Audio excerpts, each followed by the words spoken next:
Hi friends, आज हम आपके लिए लेकर आए हैं साप्ताहिक करंट अफेयर्स की कुछ इंपॉर्टेंट क्वेश्चन जो कि लिए गए 27 अप्रैल से 3 मई तक। एंड फ्रेंड्स, वीडियो को पूरा देखिएगा एंड अच्छा लगे तो लाइक शेयर एंड चैनल को सब्सक्राइब जरूर कीजिएगा। तो इसी के साथ देखते हैं आज का फर्स्ट क्वेश्चन है, हाल ही में किस भारतीय प्रौद्योगिकी संस्थान के शोधकर्ताओं ने भारत में कोविड-19 के प्रसार की भविष्यवाणी करने के लिए एक वेब आधारित डैशबोर्ड प्रकृति विकसित किया है? ऑप्शन है IIT Delhi, IIT Kharagpur, IIT Kanpur, IIT Roorkee. जो करेक्ट आंसर है वो है IIT दिल्ली। इसके साथ एक बार डिटेल देख लेते हैं इसकी।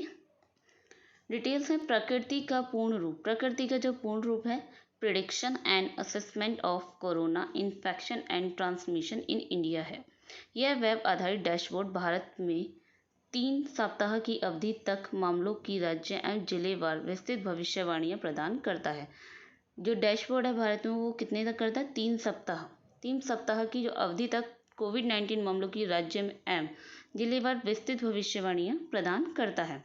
प्रशासनिक हस्तक्षेप, वायरस संक्रमण का संकट, मौसम के पैटर्न में बदलाव के कारण विभिन्न प्रभावों को समायोजित करने के लिए डेटा को साप्ताहिक आधार पर अपडेट करता है। जो डेटा को अपडेट करता है वो करता है साप्ताहिक आधार पर। यह विभिन्न लॉकडाउन परिदृश्यों जैसे जिले की सीमाओं को बंद करने और एक जिले के भीतर लॉकडाउन के विभिन्न स्तरों को लागू करने के प्रभावों का भी उल्लेख करता है। एक बार देख लेते हैं डैशबोर्ड किस प्रकार से देखा जाता है प्रकृति का। ये इस प्रकार से दिखता है। जो प्रकृति का डैशबोर्ड है ये दिखा है यहाँ पे प्रकृति का डैशबोर्ड, ये इस प्रकार से दिखाई देता है। ये है हमारा भारत का इंडिया। ओके, ये इस प्रकार से इसके सारी चीज़ें दिखाई पड़ती हैं। राइट, इसी के साथ देखते हैं आज का अगला क्वेश्चन। नेक्स्ट क्वेश्चन है, राष्ट्रीय ताप विद्युत निगम लिमिटेड NTPC ने लेह और किस शहर के लिए 10 हाइड्रोजन ईंधन सेल आधारित इलेक्ट्रिक बसों और 10 हाइड्रोजन ईंधन सेल आधारित इलेक्ट्रिक कारों के लिए वैश्विक अभिरुचि पत्र आमंत्रित किए हैं? ऑप्शन है जयपुर, पटना, लखनऊ, न्यू दिल्ली। जो करेक्ट आंसर है वो करेक्ट आंसर है न्यू दिल्ली। एक बार डिटेल्स देख लेते हैं इसकी। इस परियोजना के हिस्से के रूप में हाइड्रोजन के उत्पादन के लिए नवीकरणीय ऊर्जा का उपयोग तथा इसके भंडारण एवं वितरण की सुविधाएं भी विकसित की जाएंगी। हाइड्रोजन ईंधन सेल आधारित वाहनों की खरीद से संबंधित यह परियोजना देश में अपनी तरह की पहली परियोजना होगी। यह देश में अपनी तरह की पहली परियोजना होगी जिसमें हरित ऊर्जा से लेकर जो ईंधन सेल वाहन का भी संपूर्ण समाधान विकसित किया जाएगा। हाइड्रोजन से चलने वाले वाहनों को लॉन्च करने का उद्देश्य परिवहन के क्षेत्र में कार्बन उत्सर्जन को कम करना है। ये ट्रांसपोर्ट जो यहाँ पे लॉन्च किया जा रहा है, ये हाइड्रोजन से चलने वाले जो वाहन है, जो ट्रांसपोर्ट है, उनका जो करेक्ट उद्देश्य है, जो उनका एग्जैक्ट उद्देश्य है, वह है कार्बन उत्सर्जन को कम करना। ओके, जो न्यू दिल्ली के बारे में एक बार मैप में देख लेते हैं। मैप में ये इस प्रकार से जो दिखाई दे रहा है छोटा सा रेड बिंदु, यह है न्यू दिल्ली। यहाँ छोटा सा जो न्यू दिल्ली की सीमाएं जो लगती हैं वो हरियाणा और उत्तर प्रदेश से लगती हैं। जो हमारी न्यू दिल्ली की यहाँ पे जो पॉपुलेशन है वो है 2.18 करोड़। डिज़ाइनर जो है न्यू दिल्ली के वो है राज रिवल। एंड जो हमारे सीएम हैं न्यू दिल्ली की, वो सभी जानते हैं, मिस्टर अरविंद केजरीवाल हैं। इसी के साथ देखते हैं नेक्स्ट क्वेश्चन है आज का। किस राज्य सरकार ने कार और जीप जैसे सरकारी वाहनों को खरीद पर साल भर के लिए बैन लगाया है?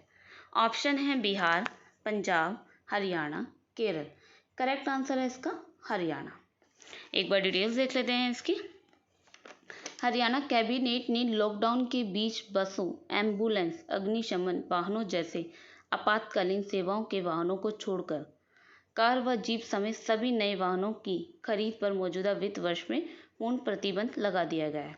जो सिर्फ सेवाएं छोड़ी गई हैं जैसे कि बीच में बस, एम्बुलेंस, अग्निशमन वाहनों जो कि हमारी अर्जेंसी ट्रांसपोर्ट होते हैं, उन्हें छोड़कर जो बाकी की जीप समेत सभी तरह के वाहनों पर मौजूदा वित्त वर्ष में पूर्ण प्रतिबंध लगा दिया गया है।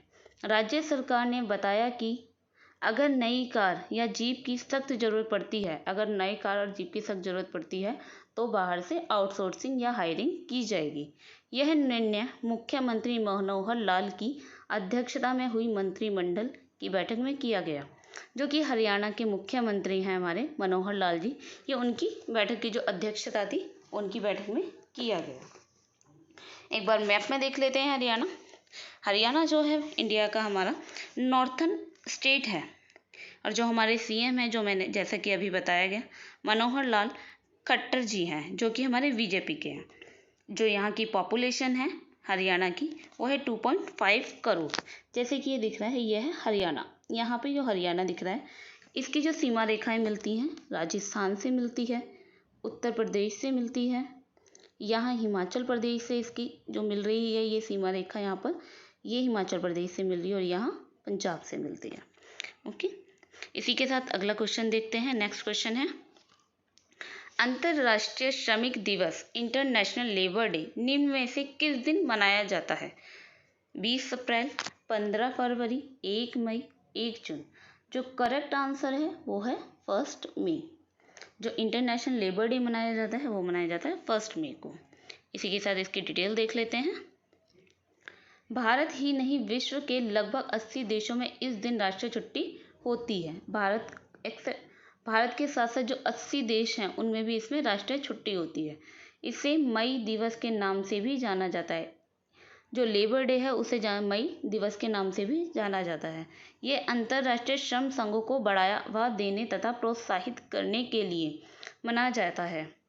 अंतर्राष्ट्रीय मजदूर दिवस मनाने की शुरुआत, जो हमारा अंतर्राष्ट्रीय लेबर डे जो मनाने की शुरुआत हुई थी वो हुई थी 1 मई 1886 से मानी जाती है, जब अमेरिका के जो मजदूर यूनियन थी उन्होंने 8 घंटे से ज़्यादा काम करने के लिए हड़ताल की गई थी। जो अमेरिका की मजदूर यूनियन थी उन्होंने जो हड़ताल की गई थी कि 8 घंटे से ज़्यादा काम ना करवाया जाए। और ये भारत में जो पहली बार स्टार्ट हुआ वो उसकी स्टार्टिंग थी चेन्नई 1 मई 1923 में हुई थी। जो इसकी भारत में स्टार्टिंग हुई थी चेन्नई 1 मई 1923 में की गई थी। और जो इस बार की इसकी थीम दी गई है इंटरनेशनल लेबर डे की, वो थीम दी गई है हिस्ट्री, सेलिब्रेशन एंड क्यूज। इसी के साथ इसका नेक्स्ट क्वेश्चन देखते हैं।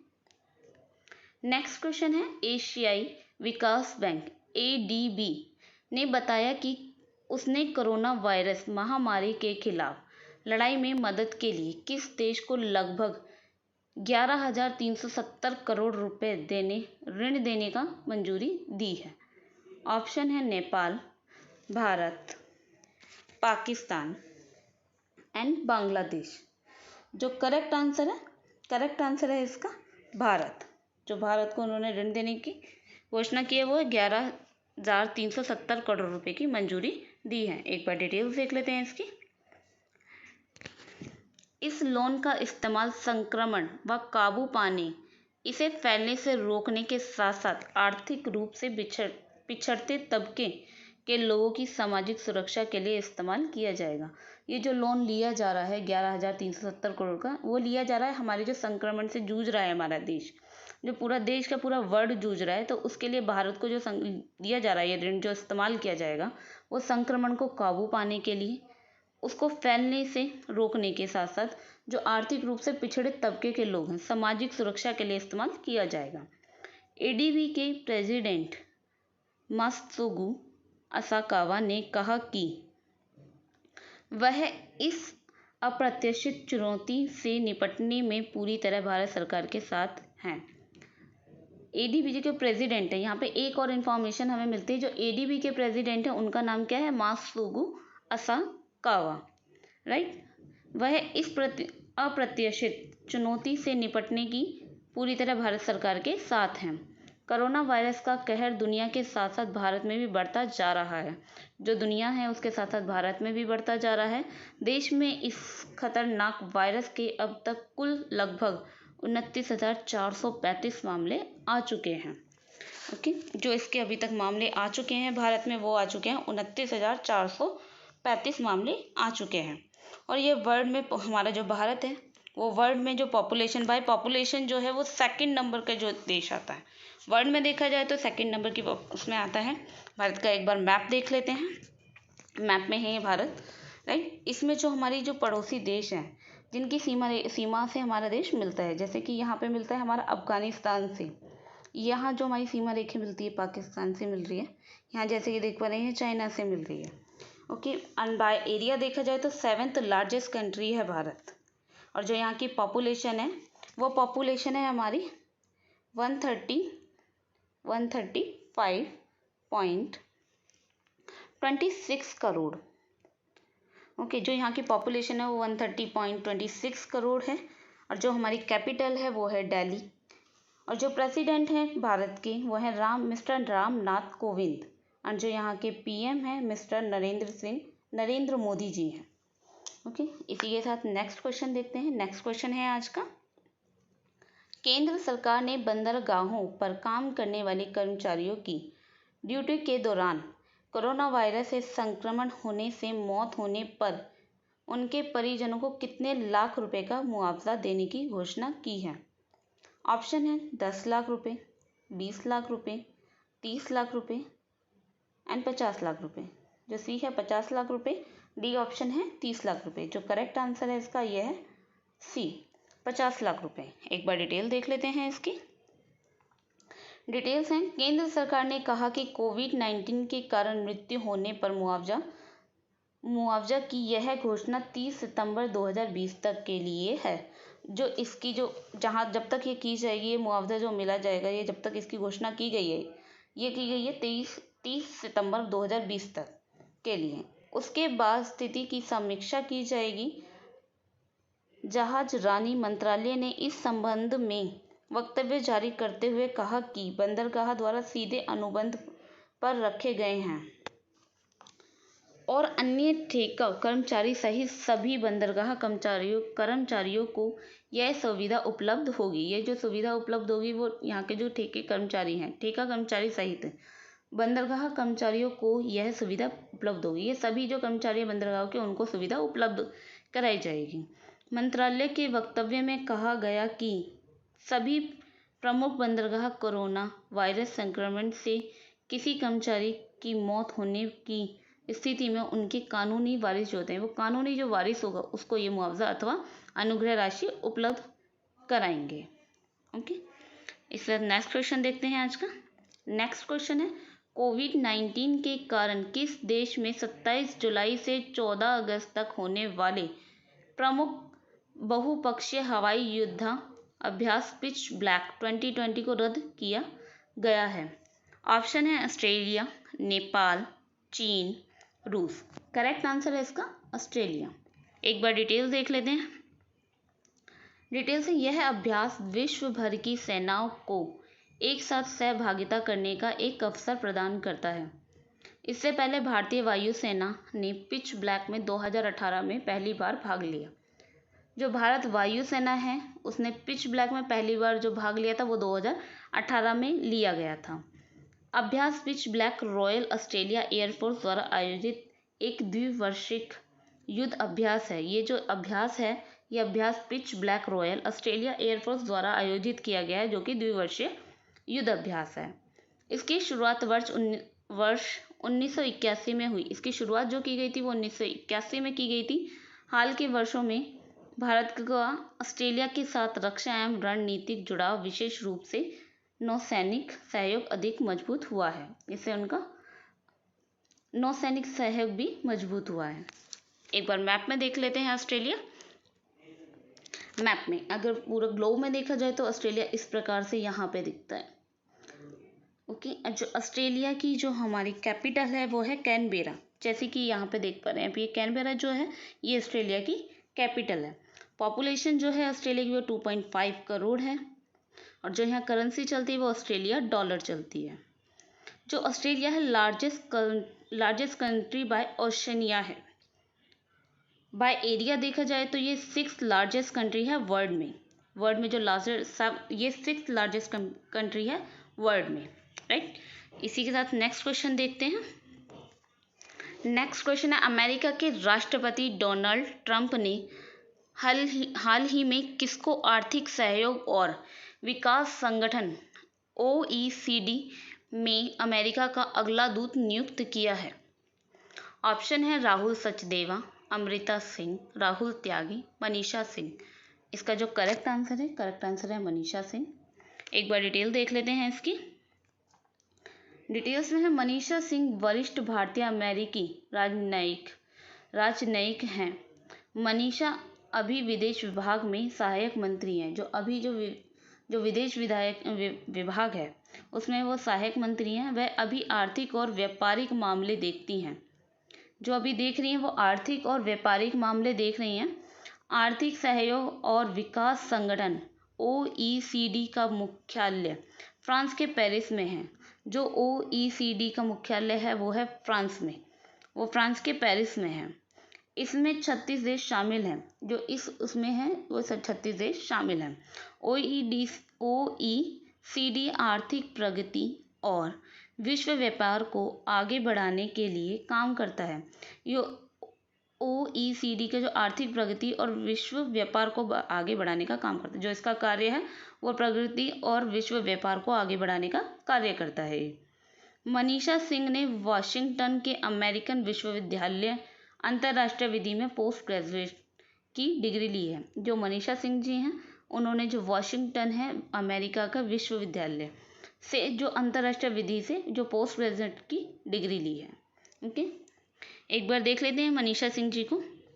यह है अमेरिका के राष्ट्रपति हमारे मिस्टर डोनाल्ड, एंड जो यहाँ ये हैं मिस मनीषा सिंह जी, राइट। इसके साथ ही नेक्स्ट क्वेश्चन देखते हैं। नेक्स्ट क्वेश्चन है बिहार, त्रिपुरा और किस राज्य के पूर्व राज्यपाल देवानंद कुंवर का 77 ईयर्स की आयु में निधन हो गया?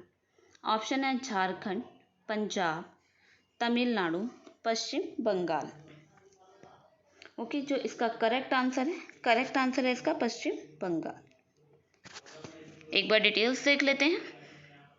बिहार और त्रिपुरा और पश्चिम बंगाल के पूर्व राज्यपाल देवानंद कुंवर का 77 ईयर्स की आयु में निधन हो गया। मिस्टर राज्यपाल देवानंद जी कुंवर जी का जो निधन हुआ वो 77 ईयर्स की आयु में निधन हो गया। जो कि राज्यपाल थे बिहार, त्रिपुरा और पश्चिम बंगाल के। वे कुशल राजनेता, विधिवेता, शिक्षाविद व प्रशासनिक थे। देवानंद कुंवर 29 जून 2019 से लेकर 21 मार्च 2013 तक बिहार के राज्यपाल रहे। जो बिहार के राज्यपाल रहे वो 29 जून 2009 से 21 मार्च 2013 तक बिहार के राज्यपाल रहे। फिर उसके बाद वो 25 मार्च से 2013 से 29 जून 2013 तक 14 तक त्रिपुरा के राज्यपाल रहे। उन्होंने दिसंबर 2009 से 2010 तक बंगाल में भी राज्यपाल की अतिरिक्त प्रभाव संभाला था। कुंवर 1955 में छात्र नेता के तौर पर कांग्रेस में शामिल हुए। जो कांग्रेस में शामिल हुए थे छात्र नेता के तौर पर वो हुए थे 1955 में। उन्होंने असम सरकार में कैबिनेट मंत्री की जिम्मेदारी निभाई। उन्होंने जो कैबिनेट मंत्री की जिम्मेदारी निभाई थी वो असम सरकार में, राइट। एक बार पश्चिम बंगाल को मैप में देख लेते हैं। मैप में पश्चिम बंगाल आपको यहाँ जो दिख रहा है ये है वेस्ट बंगाल, राइट। और जो इसकी सीमा रेखा लगती है वेस्ट बंगाल की, यहाँ लगती है उड़ीसा से, राइट। यहाँ झारखंड से लगती है कि इसी के साथ आगे देखेंगे तो यहाँ बिहार से इसकी सीमा रेखा लगती है। इसी के साथ ऊपर चलते हैं, यहाँ पे थोड़ा सा ऊपर जाएंगे तो यहाँ दिखेगी आपको ये सिक्किम से भी इसकी सीमा रेखा लग रही है। यहाँ से देखा जाएगा तो इसकी सीमा रेखा जो लगती है वो असम से इसकी सीमा रेखा लगती है, राइट। और यहाँ के जो गवर्नर हैं मिस्टर जगदीप धनखड़ जी हैं। वेस्ट बंगाल की पॉपुलेशन देखी जाए तो 9.03 करोड़ है और जो इसकी कैपिटल है वो कोलकाता है, राइट। इसी के साथ नेक्स्ट क्वेश्चन देखते हैं। नेक्स्ट क्वेश्चन है किस राज्य सरकार ने खांसी, जुखाम और बुखार के लिए ओवर द काउंटर OTC दवाएं खरीदने वाले लोगों पर नज़र रखने के लिए mobile app Covid pharma launch की? जो कोविड फार्मा ऐप लॉन्च किया वो किस राज्य ने की है? ऑप्शन है आंध्र प्रदेश, केरल, हिमाचल प्रदेश, असम। जो करेक्ट आंसर है वो है आंध्र प्रदेश। एक बार डिटेल्स देख लेते हैं। डिटेल्स है आंध्र प्रदेश के चिकित्सा और स्वास्थ्य विभाग ने हाल ही में कोविड फार्मा नाम से मोबाइल ऐप लॉन्च की है। आंध्र प्रदेश के चिकित्सा और स्वास्थ्य विभाग ने जो अभी कोविड फार्मा नाम से मोबाइल ऐप लॉन्च की है, राइट। इस ऐप की मदद से राज्य में दवा के दुकानों से खांसी, सर्दी, जुकाम और बुखार की दवा खरीदने वालों पर नज़र रखी जाएगी। इट मीन्स जो इस ऐप से जो नज़र रखी जाएगी वो दुकानों से जो खांसी, सर्दी, जुकाम या बुखार की जो दवा खरीदते हैं उन लोगों पर नज़र रखी जाएगी। इस ऐप के जरिए दुकानदार दवा खरीदने वाले से फ़ोन नंबर आदि सहित अन्य जानकारी लेगा और सरकार को इसकी सूचना देगा। जो दुकानदार रहेगा वो जो भी कस्टमर आएगा उसका फ़ोन नंबर लेगा और कुछ डिटेल्स रहेंगी जो जानकारी लेगा, और जो सारी सूचना होगी वो सारी गवर्नमेंट को देगा, सारी सरकार को सूचना दी जाएगी। राइट। आंध्र प्रदेश सरकार के अनुसार मौजूदा परिस्थितियों में इससे उन लोगों का पता लगाने में आसानी होगी जिनमें कोविड-19 के लक्षण हैं। इस ऐप से क्या फ़ायदा होगा? अगर हम इस ऐप को, जैसे कि दुकानदार सारी डिटेल्स देगा, उससे जो फ़ायदा होगा वो प्रॉफिट होगा जो कोविड-19 के जिनमें भी लक्षण पाए जाएंगे, वो लक्षण पाए जाने वाले लोगों की जानकारी सरकार तक पहुंचेगी। राइट। एक बार मैप में देख लेते हैं। मैप में है आंध्र प्रदेश, यहाँ पे है ये आंध्र प्रदेश, इसकी जो सीमा रेखा मिलती है, यहाँ पे ये तमिलनाडु से सीमा रेखा मिलती है, यहाँ पे कर्नाटका। राइट। और इसी प्रकार से यहाँ देखा जाए तो इसकी तेलंगाना से भी सीमा रेखा मिलती है। यहाँ थोड़ा सा ऊपर जाके देखा जाएगा तो उड़ीसा से भी इसकी सीमा रेखा मिलती है। गुजरात के बाद जो आंध्र प्रदेश है वो सबसे बड़ी सेकंड कोस्ट लाइन है। जो फर्स्ट है वो गुजरात है और जो सेकंड है वो आंध्र प्रदेश की कोस्ट लाइन है। और बाय एरिया ये है 7th लार्जेस्ट स्टेट है इन इंडिया। इंडिया में ये 7th लार्जेस्ट स्टेट है। राइट। और यहाँ के जो गवर्नर हैं वो विश्वभूषण जी हैं। एंड इसकी जो पॉपुलेशन है वो 4.97 करोड़ है। एंड चीफ मिनिस्टर है यहाँ के YS जगन मोहन रेड्डी जी। ओके। इसी के साथ आज के क्वेश्चंस खत्म होते हैं। फिर नेक्स्ट वीडियो में मिलते हैं नए क्वेश्चंस, नए आंसर्स के साथ में। ओके। एंड वीडियो अच्छा लगे तो please like, share and subscribe, channel को सब्सक्राइब ज़रूर कीजिएगा। ओके। इसी के साथ बाय एंड थैंक यू।